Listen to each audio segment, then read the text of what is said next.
ఇక్కడ ఆస్తుల మీద ప్రేమ ఉంది.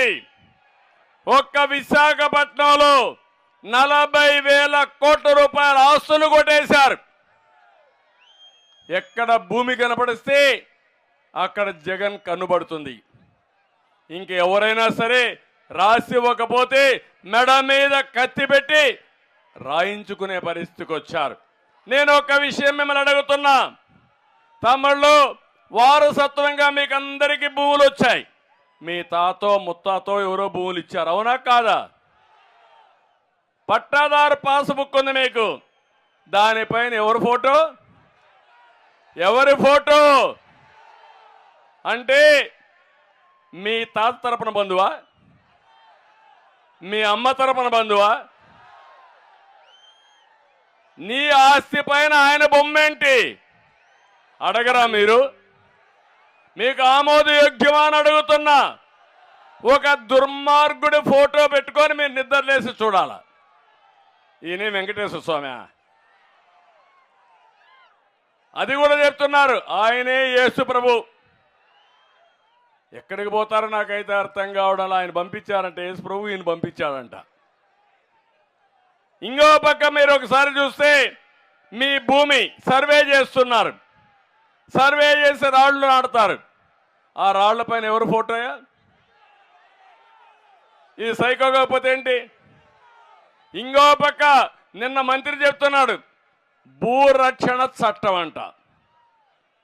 భూరక్షణ కాదు, భూభక్షణ చట్టం వస్తా ఉంది. అది అమలైతే మీ భూమి మీది కాదు, మీ ఇల్లు మీది కాదు. అందులో చాలా భయంకరమైన క్లాసులు పెట్టారు. నీ భూమి సైకో. మీ పిల్లలు ఇంటర్మీడియట్ మరియు ఎంసెట్ చదువుతూ సబ్జెక్ట్స్ లో కన్ఫ్యూజ్ అవుతున్నారా? కాన్ఫిడెన్స్ లెవెల్ తక్కువగా ఉందా? రిపీటెడ్ మిస్టేక్స్ చేస్తున్నారా? అయితే మీకోసమే ఉంది Rise app.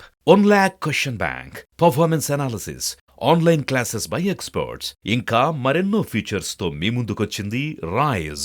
Rise, the perfect guide. Description లో ఉన్న లింకును ఉపయోగించి సబ్స్క్రైబ్ అవ్వండి. వాళ్ళ పేరు మార్చేస్తే మీరు ఎంఆర్ఓ కంప్లైంట్ చేయడానికి కూడా వీలు కాదు. ఆర్డీఓ కూడా అధికారం లేవు. మున్సిపల్ కోర్టు కూడా లేదు. నేరుగా హైకోర్టు పోవాలి. హైకోర్టు పోతే ఎన్నేళ్ళు పడుతుందో మీరే గుర్తుపెట్టుకోండి. అంటే మన భూమి, మన పట్టాదారు పాస్ పుస్తకం పైన ఈయన బొమ్మ వేసుకున్నాడు. ఇప్పుడేం చేస్తున్నాడు? సర్వే పేరుతో మన పొలం చుట్టూ రాళ్లు పెట్టి ఆయన బొమ్మ వేసుకుంటున్నాడు. పోతే పోయాడు అనుకున్నాం.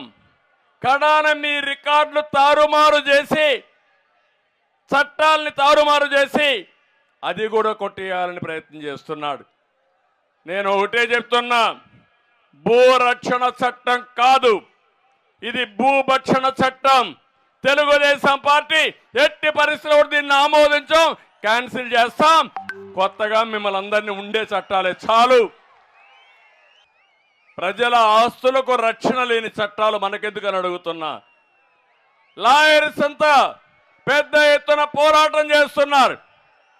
ప్రజలంతా వద్దంటున్నారు. కానీ నిన్న ఈ జిల్లాలో ఒక ఆయన పెద్ద నాయకుడు ఉన్నాడు. ఆయన ఏం మాట్లాడతారో ఆయనకే కాదు, శ్రీకాకుళంలో ఉన్నాడు రెవెన్యూ మంత్రి. ఆయన మాట్లాడుతున్నాడు ప్రపంచంలో ఉండే టెక్నాలజీ అంతా తీసుకొచ్చారంట. ఈయన టెక్నాలజీ అంటే ఏంటో నాకు తెలియదు. నాకు నేర్పిస్తారు టెక్నాలజీ గురించి. టెక్నాలజీ దుర్మార్గుల చేతుల్లో ఉంటే మన జీవితాలు ఇంక ఉండవు తమ్ముళ్ళు. ఎందుకంటే ఇంత మునుపు మీ దగ్గర రికార్డు ఉండేది, ఇప్పుడు రికార్డు కూడా లేదు. ఒక్క నెంబర్ మార్చి మీ భూమి 22A కింద ఉంది, ఇది నీ భూమి కాదు ఎల్లయ్య భూమిని ఆయన పేరు రాసేస్తే ఇంకా మన పని అయిపోయింది. ఇంక రికార్డే లేదు, డిస్ప్యూటే లేదు. అలాంటి దుర్మార్గమైన కార్యక్రమాలు చేస్తున్నారు. ప్రజల్ని బానిసలుగా చేయాలనుకుంటున్నారు. అందుకే నేను మిమ్మల్ని అందరినీ కోరుతున్నా, ఇది గుర్తుపెట్టుకొని జాగ్రత్తగా ఉండమని చెప్పి కోరుతున్నా. ఇంకో పక్క విజయనగరంలో గిరిజన యూనివర్సిటీ తెస్తే ఎప్పుడో పూర్తి కావాల్సింది ఇంకా పూర్తి కాకుండా ఆడిచ్చే పరిస్థితికి వచ్చారు. భోగాపురం ఎయిర్పోర్టు ఎప్పుడో పూర్తి కావాల్సింది ఆడుకొని ఇప్పుడు కూడా పూర్తి కాని పరిస్థితి. బావనపాడు నేను పోర్టు ప్రారంభిస్తే దాని పేరు మార్చి మూలపేటను మార్చి మళ్ళీ శంకుస్థాపన చేసి డబ్బులకు కక్కుర్తిపడి అమ్ముకునే పరిస్థితికి వచ్చాడు. విశాఖపట్నం నేను ఆర్థిక రాజధానిగా తయారు చేయాలని, ఐటీ క్యాపిటల్గా తయారు చేయాలని, టూరిజం హబ్గా తయారు చేయాలని నేను ముందుకు పోతే దాన్ని గంజాయి క్యాపిటల్గా, క్రైమ్ క్యాపిటల్గా తయారు చేసే పరిస్థితికి వచ్చాడు. ఇవన్నీ చాలా బాధేస్తుంది ఇవన్నీ చూస్తూ ఉంటే. ఇంకో పక్క నేను ఒకటే అంటున్నా, మిమ్మల్ని అందరూ ఉన్నారు ఇక్కడ. అమరావతి మన రాజధాని, మీ అందరి ఆమోదయోగ్యంతో చేశాం. కావాలని తప్పుడు ప్రచారం పెట్టి 3 రాజధానులని 3 ముక్కలు ఆటాడి ఈరోజు అసలే రాజధాని లేకుండా చేసిన దుర్మార్గుడు ఈ జగన్మోహన్ రెడ్డి. ఈ విషయం కూడా మీరు గుర్తుపెట్టుకోవాల్సిన అవసరం ఉంది. నేను అందుకనే ఇంకొక పక్క మీరు చూస్తే ఇప్పుడు కొత్త ఓడిపోతామని అర్థమైపోయింది. సినిమా అయిపోయింది. ఓడిపోతారా లేదా వైఎస్ఆర్ కాంగ్రెస్ పార్టీ? ఓడిపోతారు అంటే చేలిపైకి చెప్పండి. వాళ్ళు ఓడిపోతే రాష్ట్రం గెలుస్తుంది, పార్టీలు కాదు.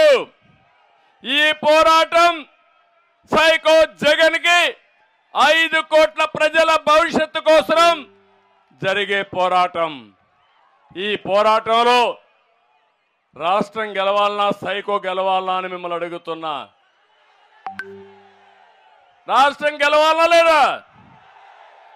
అందుకే ఇది అర్థమైపోయింది, సీన్ తెలిసిపోయింది. అందుకే ఇప్పుడు ఏం చేస్తాడు, ఎమ్మెల్యేలు మార్చేస్తున్నాడు. ఎప్పుడన్నా చూసారా ఎమ్మెల్యేని ట్రాన్స్ఫర్ చేయడం? చూసారా అని మిమ్మల్ని అడుగుతున్నా. ఈ ముఖ్యమంత్రి ఎటుంటాడంటే అందితే జుట్టు, అందకపోతే కాళ్ళు, అంతే కదా. మొన్నటి వరకు ఏం చేశాడు, 38 మంది ఎమ్మెల్యేలని లిస్ట్ ఇచ్చాడు, ట్రాన్స్ఫర్లు చేశాడు. దాంట్లో మంత్రులందరినీ ట్రాన్స్ఫర్ చేసి కొంతమందికి సీట్ ఇవ్వాల. కోడిగుడ్డు మంత్రి ఉన్నాడు ఇక్కడ, ఐటీ అంటే కోడిగుడ్డు అంటాడు. ఇప్పుడు ఆయనకి సీటే లేదు. నేను అడుగుతున్నా, ఒక మంత్రిగా నీ నియోజకవర్గ ప్రజల్ని మెప్పించలేని మీరు అక్కడ చెత్త అని ప్రూవ్ అయిన తర్వాత ఇంకొక దగ్గర పోతే బంగారం ఎట్లా అవుతుంది తమ్ముళ్ళు? మీ ఇంట్లో చెత్త వేరే ఇంట్లో బంగారం అని మిమ్మల్ని అడుగుతున్నా. ఈ నియోజకవర్గంలో వేస్ట్ ఇంకొక నియోజకవర్గంలో బెస్ట్ అవుతుందా అని మిమ్మల్ని అడుగుతున్నా. ఇక్కడే రాజాంలో ఒక ఎమ్మెల్యే ఆయన ట్రాన్స్ఫర్ ఇచ్చారు. ఎక్కడికి? పాయకారావుపేటకి ట్రాన్స్ఫర్. గొప్పడే కదా ఈ ముఖ్యమంత్రి. అయితే ఆయనకు కావలసిన అగ్రవర్ణాలు చెయ్యలేడు. వాళ్ళు తంతారు, వాళ్ళు పట్టుకుని కాళ్ళు పట్టుకొని అడుక్కుంటున్నాడు. బాబు నువ్వు మాత్రం ఉండాయా అని వాళ్ళని అడుక్కుంటున్నాడు. అంటే ఒక వెనుకబడిన వర్గాలకు సంబంధించిన వ్యక్తులు, ఒక షెడ్యూల్ కులాలకు సంబంధించిన వ్యక్తులు నాయకులు కాకూడదు. ఎవరిని నాయకత్వాన్ని ఇవ్వనీయకుండా చేసే దుర్మార్గమైన ఆలోచన. ఇదే సామాజిక న్యాయం, ఆ సామాజిక యాత్ర కూడా ఇదే. అందుకే నేను ఒకటే చెప్తున్నా, మీకు 80 మంది ఎమ్మెల్యేలు మార్చేస్తారన్నారు. ఎమ్మెల్యేలు 80 చోట్ల ఓడిపోతున్నారంటే ఇంకా గవర్నమెంట్ మందే తమ్ముళ్ళు, దాని గురించి ఆలోచనే లేదు.